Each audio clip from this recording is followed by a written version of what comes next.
Okay, two questions from Serenity on YouTube. Which desires to follow and which to witness? What do you mean when you say don't believe your thoughts, not act on it?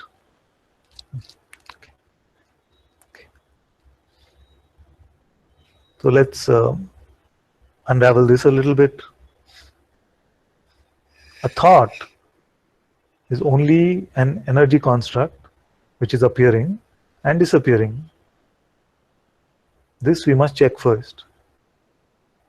You must look closely at what thoughts are. How do you perceive your thoughts?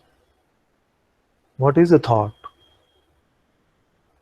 Check now. Wait for the next thought to come.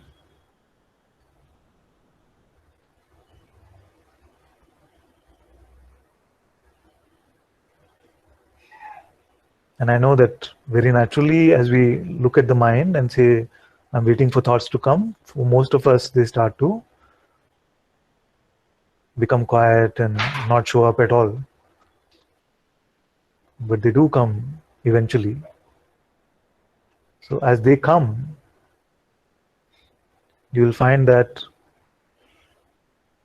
there are these two forces, as I call them, that can interact with this energy.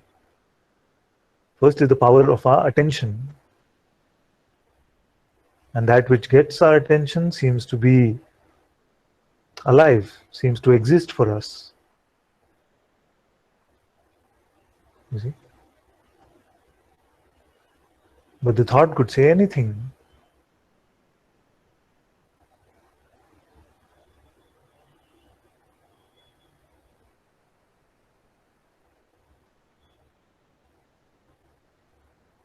The thought could say, there is a green apple in my fridge right now. So attention can go to it. There is a green apple in my fridge right now. But just because attention went to it, are we identified with it? Or you spoke about desire, so let's take a thought like that. I want to eat a green apple. Just because attention went to it, does it automatically become a belief? Does it automatically become a desire, which is nothing but a strongly believed concept? So I want to eat a green apple. With the interaction of our attention and our belief, depending on how much belief has been given to it, it becomes a desire or not. You see? Now, this is the root of all spiritual practices, because most spiritual practices teach us that we must not give these thoughts our attention. We must keep our thoughts on our breath, or must in Hatha Yoga keep the attention on the breath, or keep attention on the body, or keep attention on a mantra, or keep attention, as Maharaj said, on the presence I am. You see? But I have to speak from my own experience, and I can tell you that here at least, these attempts to just keep attention away were largely unsuccessful. They would happen for some time, and then attention would go back to these thoughts. So I cannot tell you that which did not work here, but I can tell you that to not give it belief seemed to be much simpler here. So when the thought comes, it is allowed to just come and go. Even if attention goes to it, it's fine. We are not serving it tea, you see. So when the Zen master said, allow thoughts to come and go, just don't serve them tea, this is all that it could have meant. Because even to say that thoughts come and go needs our attention, you see. Therefore, in the allowing of them to come and go, attention must go on them. But at least we are not giving them our belief. We are not serving them this tea. So this simple allowing is a surrendered life. Now, does this mean that just because we are not believing these thoughts which are lying and saying that I am this individual entity, Does then life have to become boring, vegetative, or irresponsible, reckless? It doesn't have to be either. You see?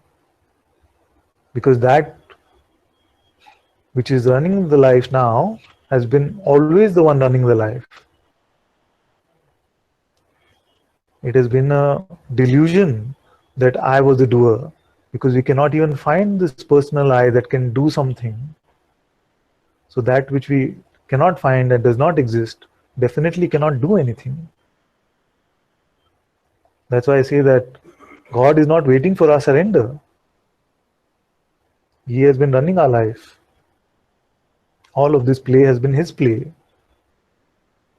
So surrender is not a doing, it is a recognition of the reality of how this realm plays.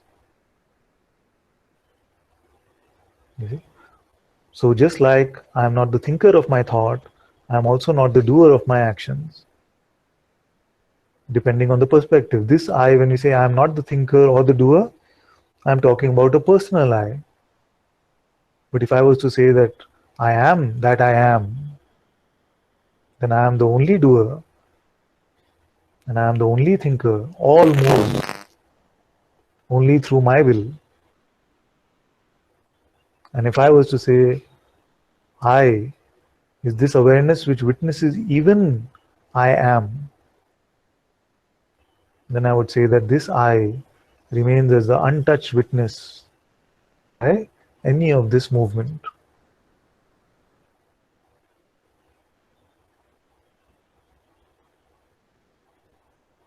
That is why I say that the only end to this debate about doership and what to do or what not to do is first see who we are. Who would be the doer? Who would be the actor when you say not act on it? Is there an individual there who has the power of action? Or is it another part of this great big seeming, you see? As Guruji says, this great big seeming. I seem to be the thinker, I seem to be the actor, but this I itself doesn't seem to exist at all.